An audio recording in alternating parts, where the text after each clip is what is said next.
Бирок баары бир эле саясатта достук жок дешип эле жанагы ар түрдүү адамдар бизди кагыштырганга аракет кылышып, ар түрдүү пландарын түзүшүп, ушул экөө урушуп кетсе анан бизге дагы бир күн тийип калар бекен дешип ушинтип эле үмүт кылышып эле жүрүшпөдүбү.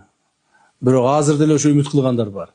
Бирок ошолордун баардыгынын үмүтү, ою ташкабат. Ташкапты жана мындан ары да ташкабат.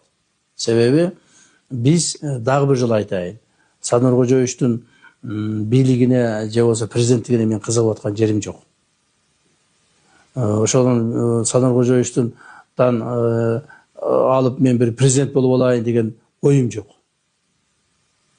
Анан ошондой ой жок болгондон кийин биз бири-бирибизге мындай саясатта бирибизге бутубуз тоспой кайрадан жөлөк таяк болуп келгенибиз үчүн мына мамлекетибиз оңолуп атат. Мамлекетибиз көп маселелер чечилип атат. Мындан ары да ушундай болот. Кудай буйрса бизди Садыр Кожоевич экөөбүздү бул өмүрдө, бул турмушта, бул жашоодо бир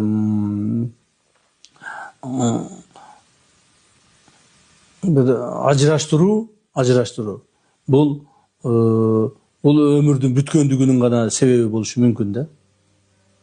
Башка себеп болушу мүмкүн эмес.